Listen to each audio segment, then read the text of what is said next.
Back to my channel. আমি আবারও ফিরে আসলাম ছোট্ট একটি মিনি ব্লগ নিয়ে।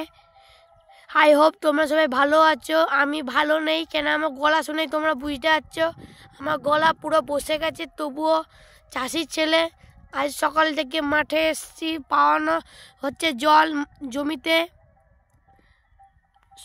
কিছু খাওয়া হয়নি, তার জন্য আমি একটি ঘরকে গেছিলাম, দিয়ে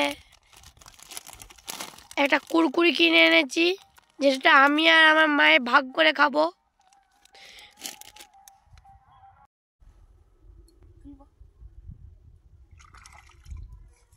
হ্যালো গাইস, আমি দেখো দই পাহাড়তে ডিমা শাক তুললাম।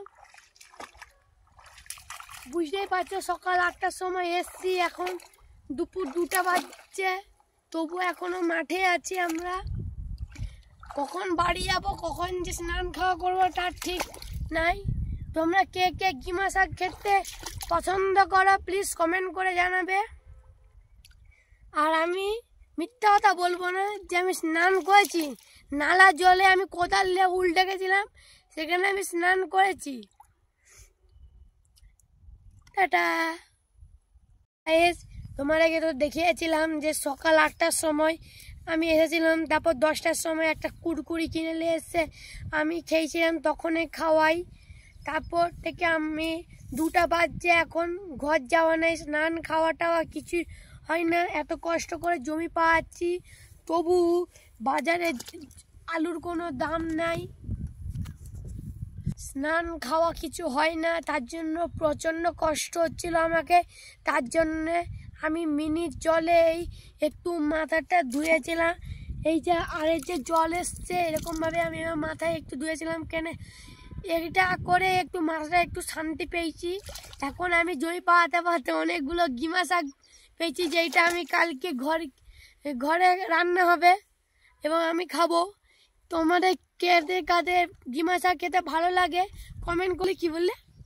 দেখো আমাদের এই জমিটা হচ্ছে, তার আগে আরেকটা বড় কাঁদি হয়েছে, এখনও আরেকটা জমি আছে, যেটা এখন শেষ করতে এখন 2-3 ঘন্টা টাইম লাগবে। কখন বাড়ি যাব, কখন খাওয়া দাওয়া হবে তার কোনো ঠিক নেই।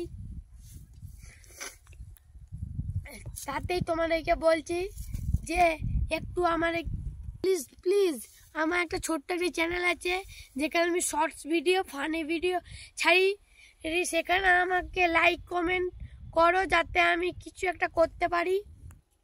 হয়তো আমি রোদে আছি বা তোমরা আমাকে চিনতে পারবে না, তাতেই আমি বলছি যে আমার একটা ছোট্ট একটি চ্যানেল আছে, যেখানে আমি শর্টস ভিডিও এবং ফানি ভিডিও বানাই। সেখানে আমাকে অনেক অনেক ভালোবাসা দাও এবং আমাকে অনেক অনেক সাপোর্ট করো। আমার আর কিছু ভাল লাগছে না, প্রচণ্ড রোদে আমার খুব প্লিজ আমার আর কোনো কিছু ভালো লাগছে না। প্রচণ্ড রোদে মাথা ধরে যাচ্ছে, তার জন্য ব্লগটা এতটাই।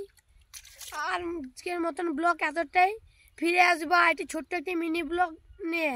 এখনের মতন টাটা। তোমরা প্লিজ আমাকে সাপোর্ট করো।